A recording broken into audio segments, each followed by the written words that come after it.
Bonjour à tous, alors cette semaine il y a énormément de sorties, donc on est très content de les partager avec vous à la librairie La Bourse.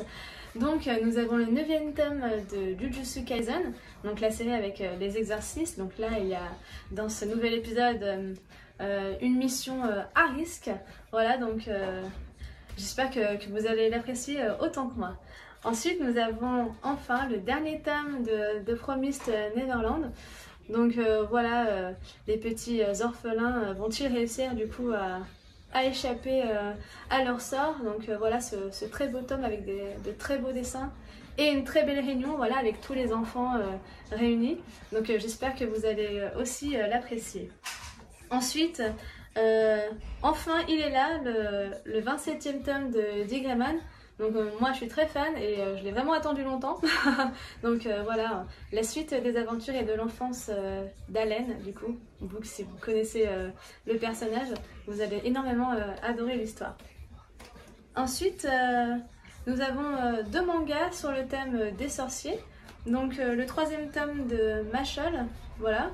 Un peu à la Harry Potter, hein, car tous les personnages ont une cicatrice quelque part sur le visage. Donc je pense que c'est un petit clin d'œil à la fameuse série. Et il y a également l'atelier des sorciers, donc le 8e tome, avec des dessins vraiment très, très précis et ça nous rappelle un peu les contes d'antan.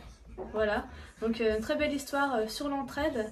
C'est vraiment très mignon, donc à offrir hein, si jamais on va faire découvrir à de jeunes enfants, c'est vraiment bien. Ensuite, pour les amateurs de football, vous avez une nouvelle série dont les deux premiers tomes sortent en même temps. Voilà, donc c'est Blue Lock et dont le but en fait, de l'histoire du coup est de devenir le meilleur attaquant et de tout miser sur l'individualisme dans le foot. Donc voilà, on va suivre un personnage dont le but est de devenir le meilleur attaquant et de marquer des buts quoi. Voilà, donc c'est vraiment pas mal. Pour les plus de 12 ans, ça peut être vraiment intéressant. Et enfin, le deuxième tome, pardon, d'Elio le fugitif. Donc ça se passe toujours en Castille au XVe siècle.